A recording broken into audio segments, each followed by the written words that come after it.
அன்புக்குரியவர்களே, பிணை விதைத்தவன் பிணை அறுப்பான். ஒரு குட்டி கதை. ஒரு கிராமத்திலே ஒரு ஏழை விவசாயி ஒருவர் வாழ்ந்து வருகின்றார். அவர் தன் வீட்டை சுற்றிலும் உள்ள தோட்டத்திலே ஒரு உயர் ரக முருங்கை மரம் ஒன்றை நட்டு வளர்த்து வருகின்றார்.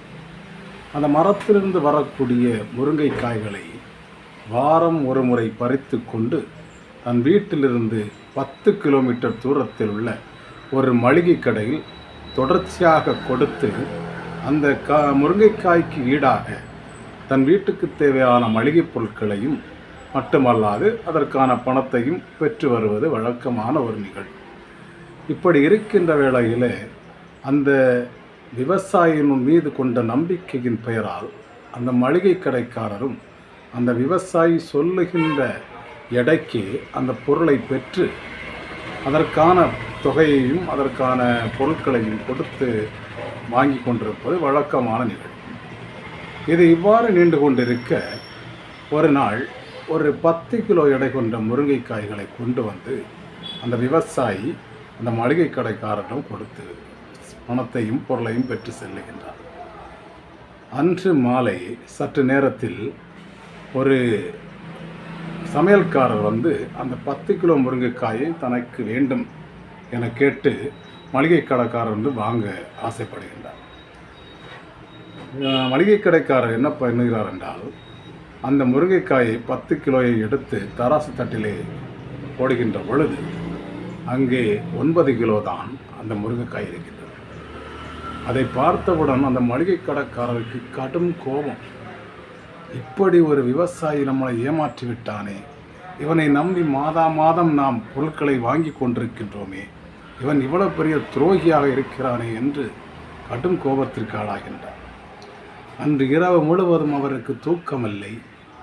அவர் அந்த எண்ணத்திலே உருண்டு விரண்டு படுத்து கொண்டிருக்கின்றார். அடுத்த வாரம் அவன் வரும்பொழுது அந்த விவசாயியை கையும் களவுமாக பிடித்தாக வேண்டும், அவனை தண்டித்தாக வேண்டும் என்று கடும் கோபம் கொள்ளுகின்றார். அதே போன்று அடுத்த வாரம் வருகின்றது. விவசாயிக்கு தோட்டத்தில் வழக்கத்தை விட அதிகமாக முருங்கைக்காய்கள் விவசாயம் கிடைக்கின்றது. அவர் மிகுந்த மகிழ்வோடு 10 கிலோ மதிப்பீட்டில் 10 கட்டு முருங்கைக்காயோடு அந்த மளிகை கடைக்கு வந்து சேர்க்கிறார். ஒன்றும் அறியாதவர் போல் மளிகை கடைக்காரரும் இவரை எப்படியாவது பிடித்து விட வேண்டும் என்ற எண்ணத்தோடு அந்த முருங்கைக்காய்களை எல்லாம் வாங்கி வைக்கின்றார். வழக்கத்துக்கு மாறாக அந்த முருங்கைக்காய்களை தராசு தட்டிலே வைத்துக் கொள்கின்றார் அந்த மளிகை கடைக்காரர். விவசாயம் சந்தோஷமாக அந்த கட்டை தூக்கி தராசு தட்டிலே வைக்கின்றார். ஒவ்வொரு கட்டிலும் 10 கிலோ என்று கூறியிருந்த ஒவ்வொரு கட்டிலும் 9 கிலோ வீதம் தராசு தட்டு காட்டுகிறது.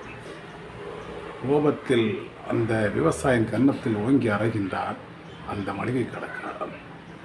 மளிகை கடைக்காரரோ ஒன்றுமே புரியாதது போல் கண்ணீர் விட்டு கதறுகின்றார். மளிகை கடைக்காரர் கடும் கோபத்துடன், நீ எல்லாம் ஒரு மனிதனா? உன்னிடம் நம்பிக்கையின் பெயர் தானே நான் இவ்வளவு பொருட்களை வாங்கி கொண்டிருக்கின்றேன், நீ இப்படி ஏமாற்றி விட்டாயே என்று கோபத்துடன் பேச, விவசாயி, ஐயா என்னை மன்னித்து விடுங்கள், என்னிடம் தராசு இருக்கிறதை தவிர எடைக்கற்கள் என்னிடத்தில் இல்லை.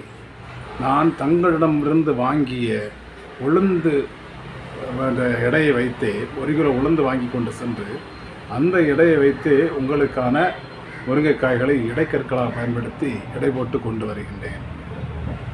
அதில் தப்பு நடந்து விட்டது என கண்ணீர் விட்டு கதறுகின்றார். அந்த நேரத்தில் தான் அந்த மளிகை கடைக்காரருக்கு உண்மை புலன்படுகிறது.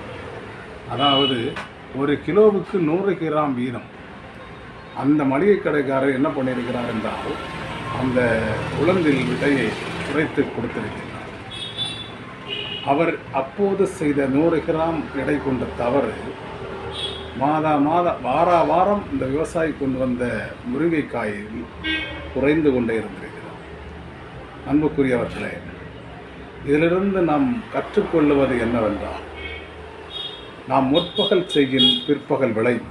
அதற்கான கால அவகாசங்கள் வேண்டுமானால் சற்று முன்னும் பின்னும் மாறி வரலாமே தவிர, நாம் எதை செய்கின்றோமோ, நன்மையை ஒருவருக்கு செய்தால் காலம் நமக்கு கண்டிப்பாக அந்த நன்மையையே திரும்ப நன்மையாக வழங்கும்.